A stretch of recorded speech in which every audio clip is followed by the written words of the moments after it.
Despite the hardship he'd faced, 21 kept growing in stature in the rap game. Basically a year on from dropping his first tape, he was already on the XXL freestyle list. This was the best.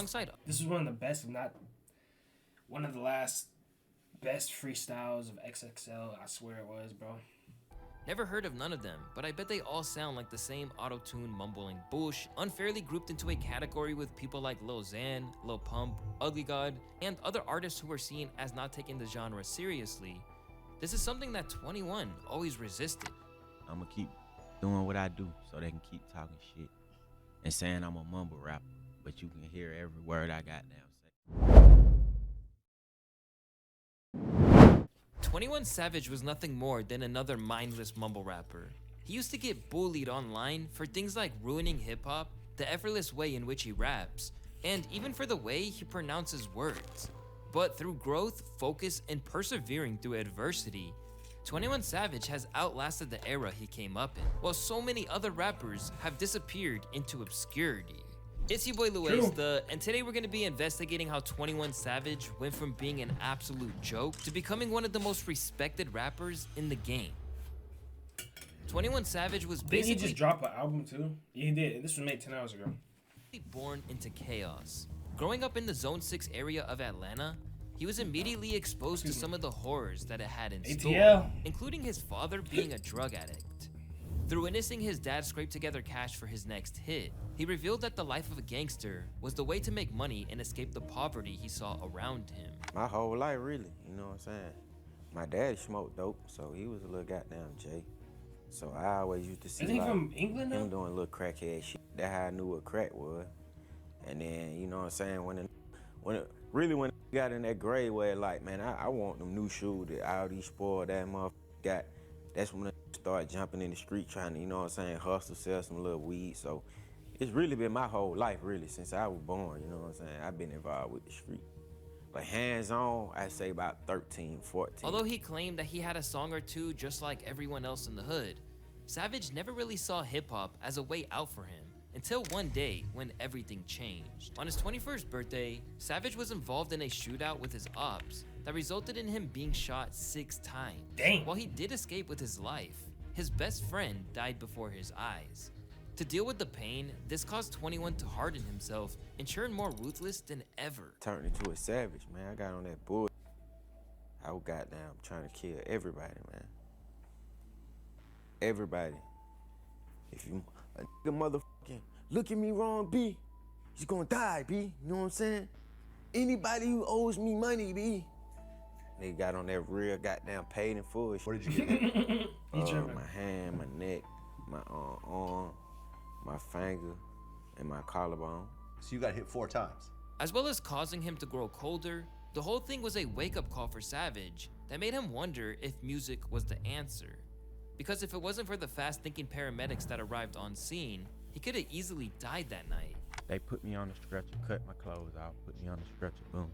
She said, goddamn, let's pull up and let's take him now.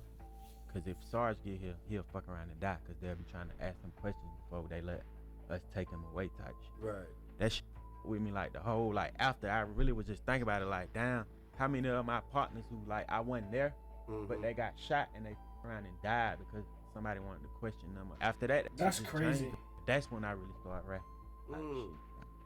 I'm just gonna try something new. Gifted studio time by his late friend's uncle, That's 21 crazy. began trying to find his flow, and after 2 years of work, he dropped the Slaughter tape in 2015. All of a sudden, he was a major player in an ATL rap scene that was exploding at the time. Because from the minute trap fans hit play on the mixtape's opening track, Skirt Skirt, it was obvious that his sound was so raw and refreshing. This song is still an absolute banger to this very day. I've never heard that And song. as one user commented, it was one of the darkest songs he's ever heard, which also perfectly... Time to do my research. A lot of niggas out here say they work for meal ticket. I guess everybody rich. You a goddamn lie. Took the stand on your right hand man, so you had to die. Lost a lot of my real niggas, so I had to cry. 21 and that sex money, what I live by. Describes the next few songs he would go on to release, such as Slaughter King and Free Guwap with Sunny Digital. After gaining some small momentum, Savage kept grinding. But soon, everything would change when he dropped Savage Mode with Metro Boomin. This project was full of what many would consider to be real street anthems, and it was at this point that the mainstream started. You know what's crazy? I've been working on my thumbnails so much, I noticed a small detail that probably goes over some people's head. And it's funny because I'm actually doing YouTube and stuff now, so I can really notice these things. But bro, But soon, everything would change when he dropped Savage Mode with Metro Boomin. This project this is a Google image. You can see right here, it's a PNG cut out of Metro Boomin. Because you can see the blue strips in the hair. Same thing with 21 Savage. You see the blue strips. They're standing behind a wall that was blue, and in order to get the PNG cut out, you have to like try to edit it. It's crazy. It's actually wild. was full of what many would consider to be real street anthems, and it was at this point that the mainstream started to take notice of him. And in early interviews, people found out that he was as real as it gets. They say in the 7th grade, you got suspended from middle school for gun possession. Yeah. And you mentioned that in a song called No Heart. Yeah. That was real? You had to protect yourself in that grade? Suddenly getting the call from some of the biggest media outlets and interviews, 21 Savage was on his way to fame and fortune. But he had to experience that success through the same lens of all the trauma he had experienced as well. Johnny, that's my right hand, like, you know what I'm saying? Like, I would have been calling him right now. Hey, I'm at Breakfast Club, bro. You won't believe it, you know what I'm saying? That's Larry is like, that's my left hand, you know what I'm saying?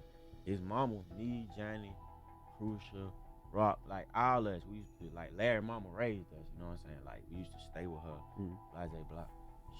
Him, Larry and his mama got murdered like 2011, you know what I'm saying? And then Johnny, that's my partner. He got killed 2013. Most people wouldn't even be able to deal with that type of thing. It's life though. While 21 viewed it simply as the harsh truth of life, for others, That's deep. merely hearing about his experiences was deeply distressing, let alone living through them. But after hearing his story, users would often comment about how much respect they had for him. Despite the hardship he'd faced, 21 kept growing in stature in the rap game. Basically a year on from dropping his first tape, he was already on the XXL freestyle list. This was the best. Alongside This was one of the best, if not one of the last best freestyles of XXL. I swear it was, bro. This was I don't know. Next year they had X though, but X was a little. Yeah, this is the best. This is the best freshman list. I'm not gonna lie. other rising stars like Kodak Black, Lil Yachty, Uzi, and Denzel Curry. Since then, the cipher between these 5 men I has heard taken Denzel on Curry in a legendary minute. status, with each man going off to forge a unique path on their own. However, back then, many considered them to be part of a trend that some hardcore hip-hop fans feared would be the downfall of the genre. It was common to see comments like this one, reading, "Never heard of none of them, but I bet they all sound like the same auto-tune mumbling bullshit," unfairly grouped into a category with people like Lil Xan, Lil Pump, Ugly God, and other artists who were seen as not taking the genre seriously. This is something that 21 always resisted.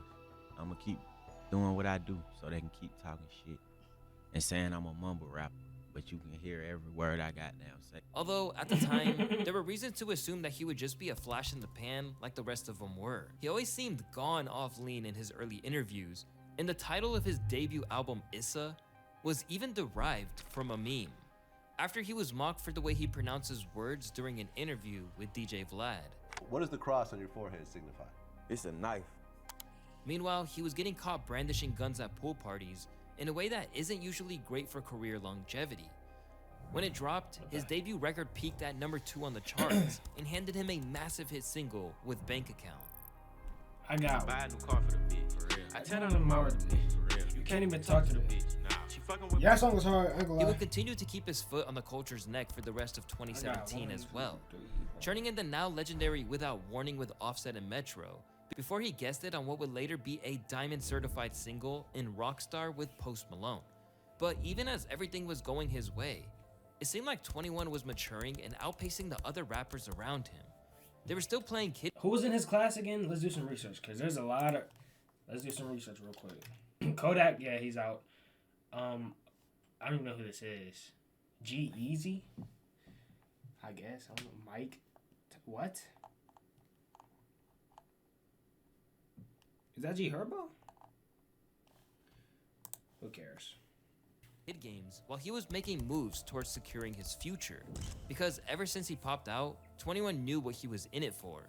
My goal in hip hop is to get rich and take care of my homies and my mama. I don't want to be the best rapper in the world. I don't want to be the richest rapper in the world. I want all my partners to have nice houses and cars. And I want my mama to have a nice car and a nice house.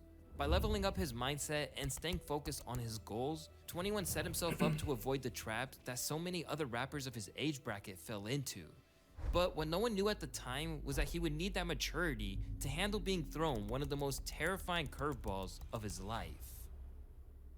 In the beginning of 2018, 21 continued to distance himself from the same rappers that he was often compared to. Where other rappers were buying iced-out grills and ridiculous diamond chains, 21 was instead distancing himself from the clout-chasing imagery, moving more like a grown man. Stopped wearing jewelry for a couple of reasons. One is because everybody wears jewelry. I outgrew it, got getting a little wiser and growing. So another reason is because richest people that I've ever met in my life, they've never had on jewelry. Every time I meet somebody who's very, very rich, like wealthy, I never seen them with jewelry on. Ever since I've been saving money and not spending it on jewelry, I've been getting way richer. At the same time he was looking to invest in things that weren't dangling from his neck, he was also positively contributing to his community, such as starting an annual back-to-school drive and mentoring kids in his neighborhood. I seen this video. He went back to the school and all the kids started passing out, tweaking out. Like, yeah, they were wilding. Kids that I just gave $1,000 a piece to who are in school and for inspiration and financial literacy. So it's like, I'm still in the hood. It's just you got to change what you do in the hood, because you could be positive still in the hood. You don't, like, being in the hood don't just make you negative. Like, you could be in the hood doing negative stuff, or you could be doing positive stuff. Although his lyrical content hadn't changed much from the gangster rap bars of his youth, every time he stepped up to a mic to talk about his journey led him to gaining more and more praise that other rappers from his freshman class weren't getting. And it was things like this that helped him receive massive respect from his audience, who saluted 21's perspective and how much he's matured. But it wasn't just the audience noticing. Even a rapper who was very scornful of 21's generation saw that there was something different about him. Just 7 months after J. Cole unveiled 1985, a track which basically ridiculed the cockiness of so-called mumble rappers like Lil Pump, who assumed that they would always be on top, he gave 21 Savage a feature after the two hit it off at Jay-Z's Made in America festival. I was like, bro, if you ever need any advice or anything, just call me, bro, I fuck with you. He was like, but before you leave, make sure you tour. So I got his number, and we just stayed in contact, and then... That's fire. J. Cole's such a good dude. That nigga called me. He called me out the blue. He was like, what you want? Like, shit, I'm working on the album, just working and shit. He was like, I'm gonna come down there on Tuesday. I'm like, all right. I'm thinking. This is like a secret weapon. It's Arcade by Output, one of the greatest plugins that I've ever used. Like, he capping. Text me. God, he text me Tuesday, like, I'm here. What's the address? He said, I'm thinking he capping. Come down there on Tuesday. I'm like, all right. I'm thinking he capping. Text me. God, he text me Tuesday, like, I'm here. What's the address to the studio? I ain't even had a studio booked, and I had my kids. This moment proved that 21 was already seen as operating above the kind of rappers that the Dreamville CEO That's was how I once beat up. taking I ain't gonna aim lie. at. When just a few years earlier, Because sometimes you was... make plans thinking, oh, they finna do this, they finna do that, get ready, do this and that. They don't even, they're not sliding. So he's just moving in advance, like, bro, he's not finna. But the whole time, J. Cole was really also seen as one of them. Their collaboration a lot would be the intro to his sophomore album, I Am Greater Than I Was. Far from just an album title, the album got 21 Savage endless praise and reviews for stepping his game up and really learning his craft. Armed with his first #1 album, Savage was on top of the world. But without warning, his past would come back to derail his life as he knew it. As on February 4th, 2019, 21 Savage got detained by ICE as an illegal immigrant. According to officials with Immigration and Customs Enforcement, Shaya bin Abraham Joseph... Bro, if he knew he was illegal, though, and he had all that money, he should have been went and got some papers. Goes by the stage name 21 Savage, was arrested for overstaying his visa. The rapper allegedly entered the U.S. illegally in 2005, but failed to leave under the terms of his non-immigrant visa when it expired the following year. The rapper has long claimed Atlanta as his hometown, but ICE officials say he's actually a British citizen. Most people didn't even know 21 Savage was from anywhere other than Atlanta, so the news came as a massive shock. And for some people, the only answer was to make the whole thing into a meme. Suddenly taken away from his loved ones, what answer was say? to make the whole thing into a meme.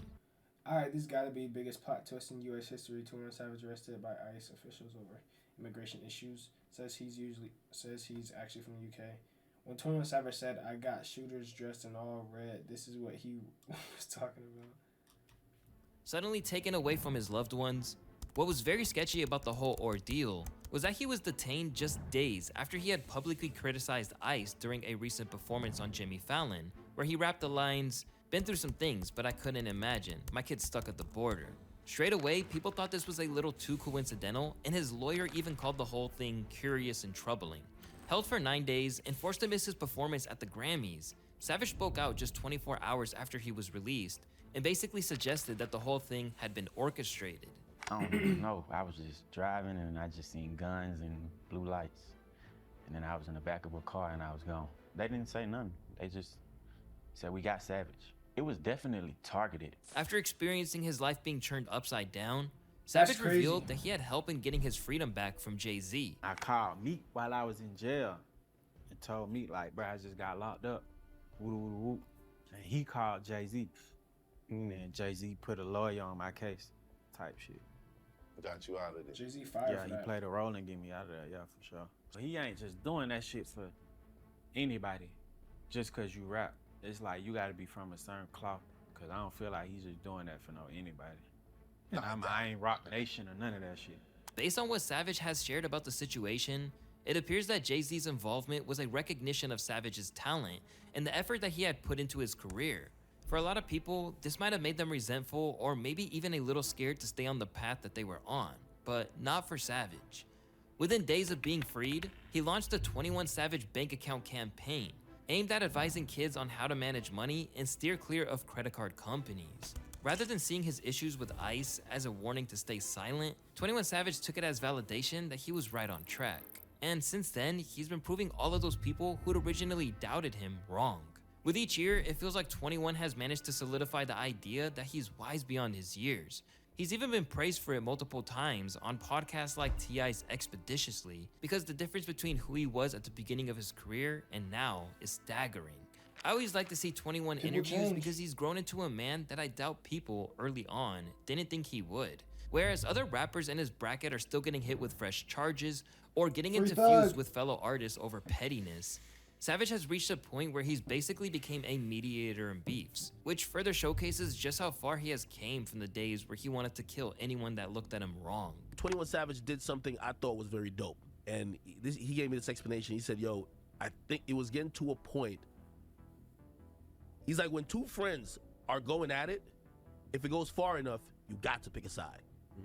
And he basically said it was going to a point where he was going to be forced to, like, yo, are you really rocking with this nigga Ack, or you rocking over here? We did have a real conversation, and it was one of, like, you know, let's stop the petty bullshit to each other, and let's, if we're not gonna be going all the way with it, let's try to mend and build towards something that could be, like, amicable. And don't mean that we're gonna be best friends in the club popping bottles, but we shouldn't be at each other's necks, especially when, you know, not necessarily like our paths have to intertwine. You know what I mean? So again, I thought that was a grown man discussion, and I enjoyed it, and I appreciate 21 Savage for facilitating. Every now and then, he still gets into a few arguments on something like Clubhouse, but is still a million miles away from the man that most people thought he was when he came out. At the same time, he's continued to progress musically. On 2020's Savage Mode 2 with Metro Boomin, he proved that he didn't lose a single step after all that ICE trauma. After that, he went on a crazy feature run, and by that point, he flaunted the fact that he was ahead of everyone else he came up with. That freshman cover beat me nobody. So you could beat Lil Uzi? That's really his only comp was Uzi. I'm not gonna lie. Either Uzi or Yachty's. Yachty was not like Yachty. I don't know. I don't know what Yachty was doing around that time. But I'd say he's third runner, if not Uzi. Cause Kodak. Everyone else in there. Who else was it? Yeah, no one else was really doing nothing like that. Hell yeah.